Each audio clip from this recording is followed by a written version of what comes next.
This episode of The Town is presented by 20th Century Studios' Avatar: Fire and Ash.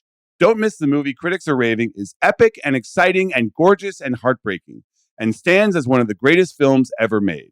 It's got incredible visuals, jaw-dropping action, and a cinematic achievement. Avatar: Fire and Ash, now playing in theaters, and now nominated for the Academy Awards for Best Visual Effects and Best Costume Design. It is Wednesday, February 11th. I'm old enough to remember where I was on August 23rd in the year 2000. The season finale of a new show called Survivor was watched live by 52 million people in the U.S. alone. Pretty amazing number these days. Survivor was a summer experiment for CBS. All the other networks had passed on the show, but a young producer named Mark Burnett got sponsors to essentially pay for it. Celeste Munez, the head of CBS, finally said yes. Became an absolute sensation, of course, and essentially created a genre of television, the reality competition show, complete with the weekly eliminations, the real people dropped into extraordinary situations, the mind games, physical challenges, the I'm not here to make friends, and other tropes that we see all over TV these days. Many of them go back to Survivor. But even then, I think very few people would have guessed that the show would still be a hit for CBS heading into its 50th season, which begins on February 25th. They're doing a series of preview specials beginning this week. They're doing a bunch of new things for the milestone season, bringing back players and doing twists and designs voted on by the audience. But I wanted to go behind the scenes on the show. So there's really only one guy to do that with, Jeff Probst. He's been there since the beginnings, the host, and since 2010, he's been host and executive producer and showrunner, meaning he's involved in every aspect of the show, from casting to twists to random emergencies on set. Of course, the tribal councils. Probst is an interesting guy, always super smart about the business and savvy, in addition to being a 5-time Emmy winner. So in the run-up to the 50th season, I asked him to come on The Town, take us behind the scenes, hopefully take a look at producer Craig's audition tape finally. So today it's Survivor at 50 seasons and the business of one of the most iconic shows in the history of TV. From The Ringer and Puck, I'm Matt Belloni, and this is The Town.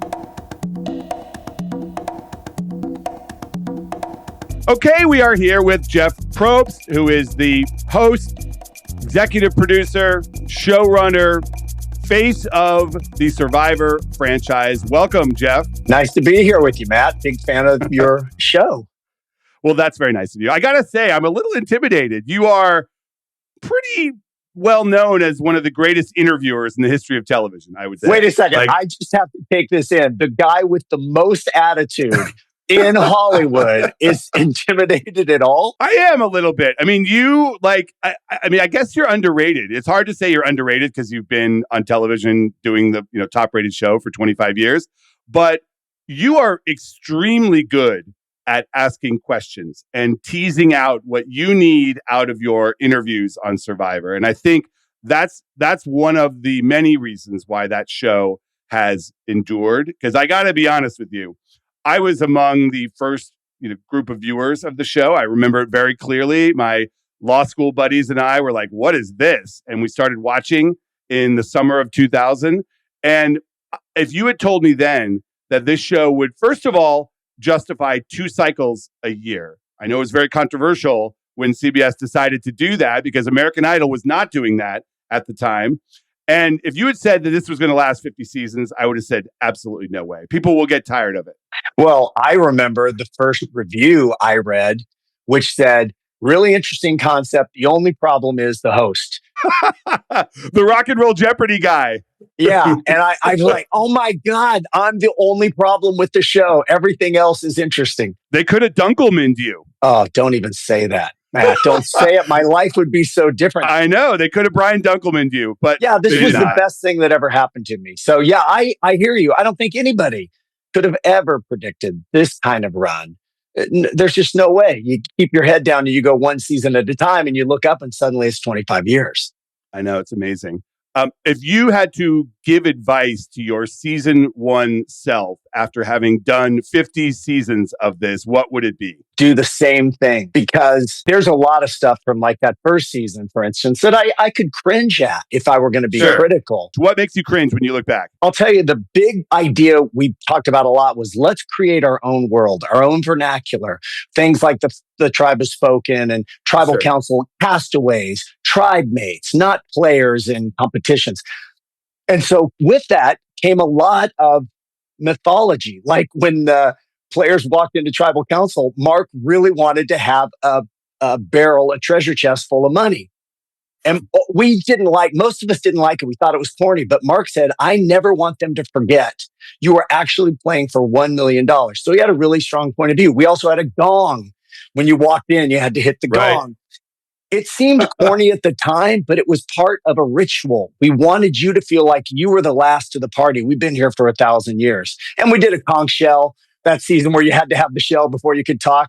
A lot of those ideas didn't work. But the reason I would say do the same thing is Mark was really generous in saying, just try things and let's see what's working. It's really hard to explain to people now who, like Craig or others who maybe weren't watching or even alive at the time, that how famous these castaways became. Yeah. Because a friend of mine, I was living in LA at the time, a friend of mine was actually dating Colleen from that first season. Wow. And it was crazy because we would go out and just over that summer, it became like she couldn't even go anywhere because people would come up and say, oh my God. And it was the first real time that regular people had been thrust into this kind of stardom via a competition show. Now it's obvious. Everybody knows these people, your favorite reality star, but it's not the same as when 50 million people are watching the finale of a show and there's nothing else like it on television. Well, I had a really interesting vantage point because I was not talked about. Nobody knew who I was. No stories were done about me. It was about the players, but I was often around because we'd be at an event or a press situation. So I could watch what you're talking about. I went to the Super Bowl with Richard Hatch after the first season ended. And it was to promote our second season. And every 2 steps we walked, it was Richard, hey, Hatch, hey. Everybody in the stadium knew Richard Hatch. And then, Matt, for season 2, everybody was aware of Survivor. And it premiered to like 45 million people after the Super Bowl. And now you got Colby and Elizabeth Hasselbeck and all of these people that were instantly thrust into the spotlight, not a slow burn like the first season. At least they knew what they were getting into. I think for some of these first season people, it was quite a rude awakening. Absolutely. I mean, that is whiplash, especially with Survivor, because as you said, 50 million. I have a Hollywood Reporter cover that says 72 million people watched part of that finale. Oh my God. That's a lot of awareness for somebody who was a truck driver from Wisconsin 6 weeks ago. All right. So I want to talk a little bit about your role as showrunner. I mean, everyone knows you're the host. Everyone knows what you do on camera. But since, what was it, the 2010 season? What was the season that you took over from Burnett? Yeah, I think that's right. So you are the showrunner, meaning you are involved in every aspect from the casting to the twists that they do on the show to everything that we see. So how is the show different under you as showrunner than it maybe was under Mark Burnett? That's a really interesting way to ask that question because so much of Survivor is based on the point of view of the person who's leading the creative and leading the team. And so I did have a different angle I wanted to take. And that was number one, I wanted to make Survivor a family show. And I knew what that meant to me. It meant the type of people we put on, the type of stories we focus on. I also wanted to make it even more cinematic. It was already cinematic, but we've taken it to another level. And we've spent a lot of time on lenses and time of day and how we're going to shoot things. And then the other was that I wanted to really take on the Joseph Campbell idea of this hero's journey and design a game that is the lure. The game of Survivor is deliciously fun to lie, deceit, all that stuff. But the trick, I think, is the game is the MacGuffin. You play the game because it's fun, but the experience you get is what changes you. And so I'm very much about that. Everybody on our show knows we think of our show in stages and they relate to Joseph Campbell and it's very nerdy and deep, but that's what's keeping our engine fueling. And how did you make it more family? Because it's funny you say that. I remember back at the beginning, there was a lot of debate about whether this was a show you should watch with your children because of the lying and deceit. Now it seems kind of quaint within the culture. I mean, you've got like the president openly lying. But how did you change that? Well, I think you hit on something with the game because I think in the beginning, the players were sort of teaching us what this format was going to be. And a lot of things became personal.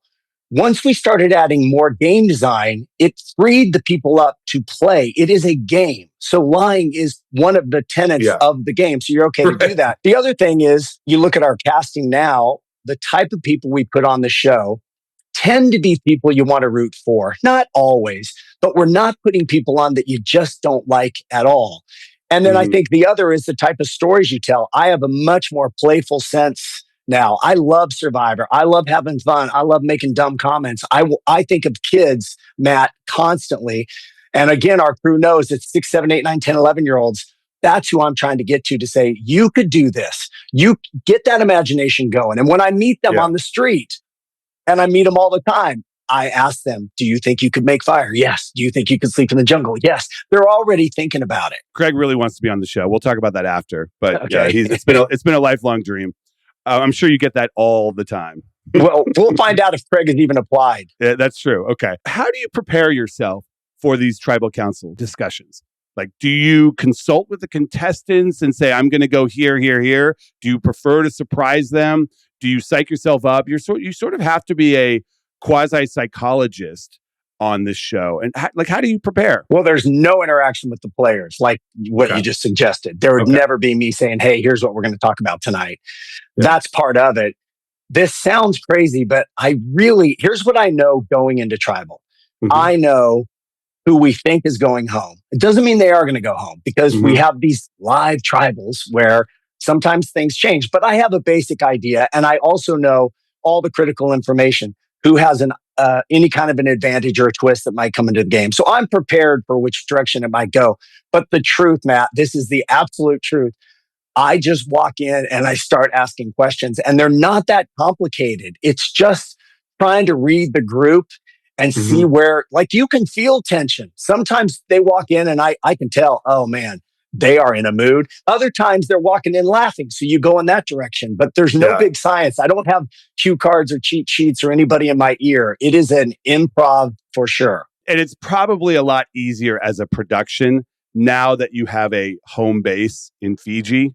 Yeah. Like, jumping around the world like you did in those early seasons had to be a huge pain in the ass. Now you know the environment you're dealing with, you know how to shoot it. You've got your people, you know the angles. Like, it must just be a lot easier that way. Were you in support of that, Jeff, or is that something you didn't want to do, permanently move to Fiji? Well, no, it actually, Craig, it was a lifesaver. Here's what happened is, as the years went on, it used to be we could go all over the world and find small islands and then places where we could stay, either build a tent city where we all live in tents, or some temporary housing.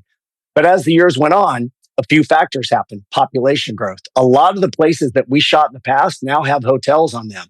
The second was the weather. It is changing. And places we used to be able to shoot now have such tremendous storms. In fact, even in Fiji, we've evacuated twice because of high cyclones. And the other was political unrest. There are now countries we simply can't and wouldn't go to. And the last one is the dollar. The falling dollar, the value overseas. So when we went to Fiji, like 10 years ago, I met with the AG and said, here's the deal. If you will pay the rebate, because they give us a rebate, but you never know if they're going to pay it. They're an island nation. I mean, what are you going to do?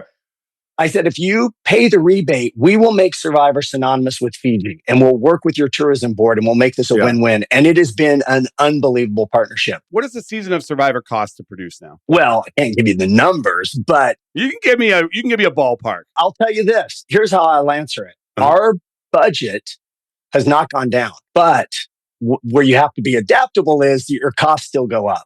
Crew members get raises, format fees go up, and so. Well, the Probst fee better be going up, or I'm going to talk to your reps. I'm doing. You got a little leverage there, be the face of the show. It's funny you say that. That was the hiccup with when Mark wanted to make me showrunner, and he went to CBS. They said, "You're going to give that much leverage. You're going to let the guy be the face and let the guy be behind the camera." And Mark said, "I trust Probst," and I have never used it as leverage. I'm grateful for it, but it's funny you say that. Anyway, about the budget, here's what I was going to tell you. The budget stays the same, but your costs go up, so you have to adapt. So one thing we did is when COVID hit, we couldn't do our regular 39-day season and then do another 39-day season, because with the quarantines, we would have been out there like 150 days, and it was untenable. So we sat down and said, how many days do we really need to do this show? We came up with 26 days. That's one third less. And I had a few people tell me you are going to destroy the format because you can't steal a third of the production days and still deliver the same 13 episodes, 16 hours to CBS. But we thought we had a handle on it, and we did, and we have done that. And then, Matt, we went from 60 minutes to 90-minute episodes. So we've actually cut one third of our shooting and deliver one third more product. Yeah, I saw some grumbling online from fans about the shortened seasons, but you know what? They still watch. Yeah, and fans, the hard thing with Survivor fans is they're so passionate, but they don't always have all the information. Right. There's a lot of factors that go into making this show, and ultimately I hope they trust us, but I don't think we're ever going back to 39 days. Yeah. What's the most difficult conversation you've ever had with a CBS executive about the show? Wow. Really, that's a good question. I'll tell you. Years ago, I was not allowed to talk to marketing at all. And I did not understand it. I'm the showrunner. I just shot the show. I know what the show's about. Why don't we dovetail your ideas with what really happened? And I was told, church and state, brother. Thank you. Stay away. Very frustrating for me. It made no sense. Now, with Amy Reisenbach and Mike Benson, I mean, it's a whole new thing. And I'm a collaborator. We're collaborators. We text with ideas all the time. And feels great. I can't believe the relationship I have. But yeah, if you talk about like some triggers, it would be in the past where I felt like they just wanted us to make the show and go away. And it felt weird to me to not be partners. Well, and you've had some situations that have come up where, contestant is being creepy, or you have to have standards intervene, or there's, weather or things like that just come from doing a show like this. Yeah. Oh yeah. Really, if you look at the 750 or whatever episodes we've done, we've had very few situations. But what I like about our show and our commitment is we show it. We show it exactly as it happened. We put it right out there, and we try to do it in a way where families can talk about it. And this is something I hear from parents all the time. They will say what you just said, Matt, and they'll say, every so often a topic comes up. It could be about race. It could be about gender. It could be whatever. We talk about it. And then you can talk to your kids and say, how would you handle that if somebody did that to you? We had a guy out this guy, Zeke, as being transgender. It was a horrible thing to do, but the guy, Zeke, who it happened to, handled it so beautifully. He was so composed that he turned it into this incredible teaching moment. Well, don't you cast people like that, knowing that it could come up? I mean, I used to talk to John Murray on The Real World, where they would cast people knowing that it would become part of their storyline, the coming out or the revelation of some dark secret or something. No, here's what we tell every player. You can ask any player. And we said it was Zeke. Your story is yours to tell. If you want to talk about it, if you want to come out, if this is the time you want to let your family know that you're gay, that's all for you. We never would have brought it up to Zeke. And Matt, we didn't. This was his second season playing, and it was near the end of the season. And this other player was desperate and made a really unfortunate decision, but we would have never brought it up. That's one of the things that's fun about this show is it's not scripted. It's not loosely scripted. It's not loosely suggested. We just watch. The format does the work. We stay out of the way. You go write the show, and then we'll deliver it to the audience. So you must watch a lot of the knockoffs, the shows that try to take elements of Survivor or blatantly copy Survivor. Why don't those shows work? Why has Survivor? I know you're going to say it's better produced, and you're going to say that it's there's something about the rigor that you guys bring to it. But at this point, 25 years into this, you'd think that one of these shows would hit. Idol walked so that The Voice could run. Where is the voice of the Survivor format? Yeah, it's a really good question.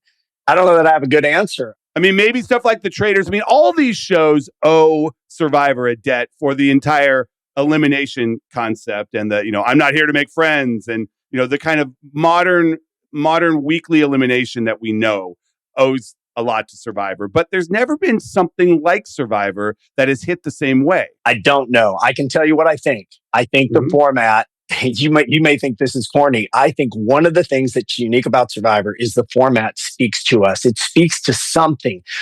There are lots of fun shows. There is no show adventure like Survivor, where you take a group of strangers and you literally leave them alone in a jungle and you say, no supplies, good luck. By the way, every few days, you're going to have to vote somebody out. And in the end, all those people you voted out, they'll decide who wins. Good luck. See you later.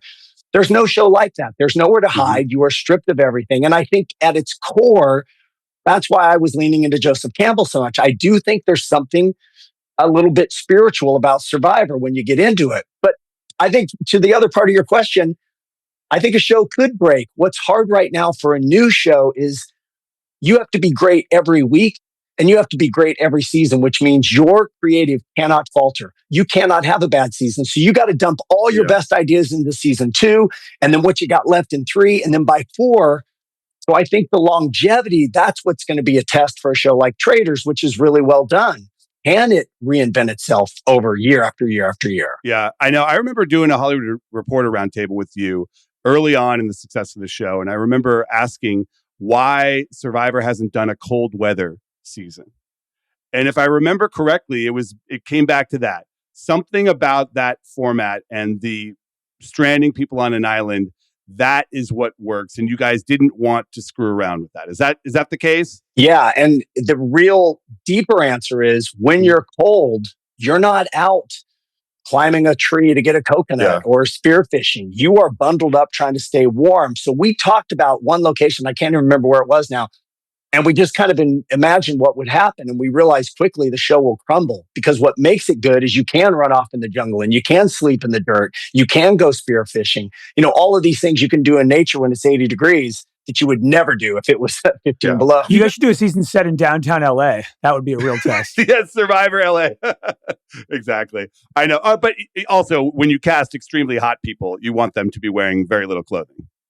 I think that was true for a period of time. If you look at our casting now, we really don't pay attention to that. We really don't. If you study our casting, what's happened is we've gotten more interesting, more diversity, and more stories that really remind me that representation matters because since COVID, we've been much more diverse and every single ethnic group that applies is up. And when we meet them, they almost always say, well, I finally saw somebody on your show that looked like me or talked like me or was where I was from. Was there a conversation as to if Mike White was too famous to be on the show? Not for me. Mike texted me months ago and said, okay, I just want to tell you, if you're doing something special for 50 and you would like me to be a part of it, I'm in. But I will need to know at some point so I can set up my White Lotus schedule around it. Oh, trust me. They were annoyed at HBO. I know this for a fact. They're like, we gotta work around Mike's Survivor schedule. But even when he first came on, so happy. Was there a conversation of should we cast Ned Schneebly from School of Rock on the show, or will that disrupt things? Yeah, there was actually a conversation, and you're hitting it, which was it was a different team of leaders over there. Kelly Call was there, but what Kelly said was, "Do you need him? Because he's a big celebrity, he's a big name. Do you need him?" And I said, "He will be the single greatest storyteller in the history of our show, and I'd like to have him." And Kelly was like, "Okay, great." So that was the only question was. And that is how CBS deals with me all the time. There is so much trust. And I've really learned that if you can make the show for the money they give you and deliver, they will let you keep delivering. And so, they let us have mine. What is your day like as a producer on the show? When you're off camera, like when you are during the middle of the shoot, what are you doing on a daily basis? It's pretty much nonstop. I'm either with the players. That's when we're shooting. I mean, we're shooting the players all the time, but involving me. Or we have a process. We test ideas, and that's with no cameras. That's just a small crew, whoever's intimate to the project. And we really try to work out the kinks. Then we do rehearsals, full cameras, and we shoot everything. Then we look at tape and then we tweak a little bit more. Those are two big areas. And then you have various approvals all day, anything from art department related to, a new risk reward journey that we're doing, or even sometimes how we're going to cover something that's brand new. I'll meet with Scott Duncan, our DP, one of our DPs, and say, let's shoot this way to make sure that when we cut back to the beaches, it differentiates itself, and it separates. So and if you have tribal council, then you're finishing at 10 o'clock or 10:30. Yeah. And when you say rehearsals, are you rehearsing with the contestants? No, Or no, no? Oh, that's why I was like, why would you give them that opportunity? no. What we do is we have they're called the Dream Team. It Uh-huh. is the greatest paid internship you will ever have in your life. It's very competitive, but we have like 20, 21, 22, 23-year-olds. And their job is to basically to practice these challenges, to find the problems, to find a loophole. And they got to go hard, and they do. And they get beat up and bloody and bruised. But they are the spirit of our show every season because it's always a new group. And so we run if we have a challenge that's, 100 yards long, we've got 30 cameras working and moving and jumping and tripods going over here to reset for a repo. We run everything. And then Dave Dryden, our director, will look at all the footage and go, okay, on this close up, let's make sure we rack down to the hand to get the knots. So, because we only get one shot with the players, we have never done a pickup. We never ask them to do anything again. You don't? Really? I think that's a staple of most shows. Well, we don't. You don't do that. Interesting. Yeah. Why does it take 1,000 people to do a season of Survivor? You said that recently on another interview. Well, we have 400 of our primary crew, our international crew from, say, 20 different countries. Mm-hmm. And then we have about 400, sometimes more, local Fijians, which are day workers that come in from their islands. The reason is we build a city. So if you imagine a normal shoot in Atlanta, everybody's in a hotel, you go to dinner, you meet your friends, somebody comes to visit. We're on an island, a mile-long island, this kind of older resort that we're lucky to get every season. And that's it. There is no restaurant. We have catering. Our kitchen staff makes 100,000 meals every year. We have our own medical department. We have our own safety department. We have our own accounting department. We have everything. It is like you're a community. And the Survivor accountant comes to Fiji. Matt, we're paying bills the whole time we're there. That's true. I guess that's probably the plum assignment in the CBS accounting department. Well, here's the cool part of our world. If you ever come visit, and you're welcome, is our culture. It used to be that we had a lot of confidentiality. We didn't want anybody to know anything. So nobody could visit location. And it was very isolated. But that was when we were all young and nobody was married or had kids. People started having families, and I quickly realized this is not tenable to have these people leave their kids. So really the first big thing I got at CBS was to have them let go of the confidentiality. And I just said, we won't survive. I won't keep coming. Nobody's going to keep coming if we can't bring our families. So now, check this fact. We have 73 babies born to people who met while working on our show. Wow, that's crazy. Met and have 73 babies. So, Matt, if you come to location like season 50, we were shot there, we have 15 kids, little kids running all over the place. So there's all this joy and happiness because dad's right over there working, mom's right over there working. Maybe their kid is old enough now to work on the show. We have a lot of parent-child relationships. It's really unique. How much do you follow the drama at the corporate level of your company? I mean, you're one of the longest tenured CBS talents. You're obviously a big priority for them at the company. Like, do you have any relationship with David Ellison? Like, what is that? Not David, no. All I've heard from George was George Cheeks, who runs CBS. Yeah. George just said, hey, just want you to know, David wants you to know that Survivor continues to remain a massive priority. So just keep doing what you're doing. Yeah. And, Matt, Survivor 50 is obviously a big season for us, but CBS promised me, they made a point of saying, go out there and kill it, and we will support you like you've never seen before. And man, they are. We have so many things happening for 50. Yeah, you're doing this whole run up to the 50th. You're getting plugged up the wazoo on football. Like it seems like you're getting a priority. Yeah, and they really are. And that's what I meant earlier. I talked to some of my other friends in the industry and they say, well, do you ever get notes? And I said, not really. Mitch Graham, my day-to-day, he might say, hey, clarity issue here. Can you remind me who that is? But for the most part, they continue to let us flourish. And here's the analogy I always use with our team is we were given this glass ball. It's this beautiful glass ball. I don't want to drop it and break it, but we do have to be willing to throw that glass ball very high up in the air And then we just got to catch it, because you do have to reinvent. We reinvent Survivor all the time to keep fans happy and to keep players off balance. Well, I think David Ellison should be kissing your ass way more. You're the face of that show. So there's nowhere else you want to take this franchise. Is there a place that you guys haven't been able to go or do, or something that you want to do with it? Maybe a digital offshoot, maybe a follow-up show, Survivor alums doing some different game. Is there anything you'd want to do with this that you haven't done? No. And all those ideas are ideas that get talked about. And then you just think about the dilution of the franchise. And it's the same reason I was never driven to have a production company and have 10 shows, because I'm more, I want to put all my energy into something. And so I just decided I want to put all my ideas into Survivor, because the format can handle any idea. There's not a situation you could suppose that you couldn't try on Survivor, because the format is very simple. A group of strangers must work together while conspiring against each other. You can do whatever else you want in there. So there's no limit.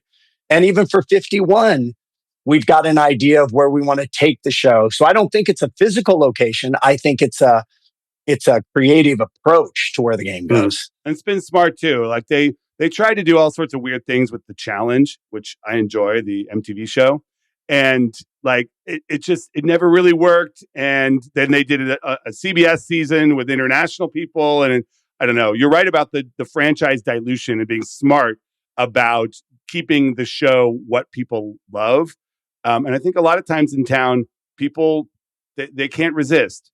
They try to exploit what they've got, and then ultimately they end up killing the baby. All right, Craig has some questions. Craig, please restrain yourself. If you have a contestant video, please, you can send that to Jeff separately. Look, it's a conversation I need to have with my wife. That's going to be the hardest challenge, is to get my wife to agree to even allow me to submit.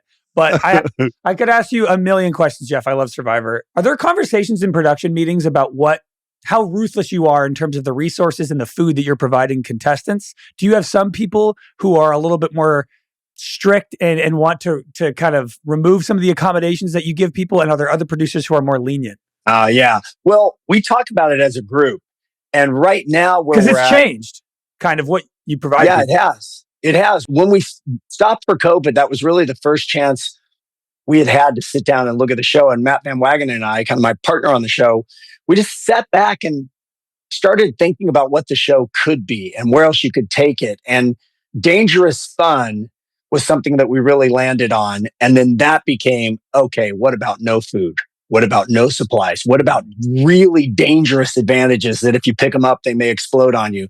And I think that's kind of what you're talking about. And we're really happy with that in terms of, I don't think we should be giving them food very often and, supplies, because I think that struggle is part of what gets you down and breaks you down and then opens you up. Have you ever tried to live the Survivor way, like the way the contestants do, to get a sense of what it's like? Have you done a week? I have not done a week. And it's funny. That's BS. You gotta walk the walk. We had some influencers come out for Survivor 49, and we gave them I think it was a 36-hour test. And oh my God, they were destroyed. And it did. I know I'm an imposter, Craig. I'm fully aware that I talk smack that I have never walked. That's funny. Thank you, Jeff Probst, for coming on the show. Matt, thanks for having me on. We're back with the call sheet. Craig, let me have it. You probably want to know why I'm wearing a suit. I know why you're wearing a suit. I saw your Instagrams. Okay. Yes. You were at the Oscars luncheon, and I have to say, quite a flex out of you sitting in the very front row next to PTA. Okay, can I explain that? First of all, the Oscar nominees lunch, if you don't know, it's like all the nominees get invited to this lunch the Academy does every year. It's very nice. And it's really like, it's the quintessential Hollywood is just high school with money. What is the point of it? What's the point of the lunch?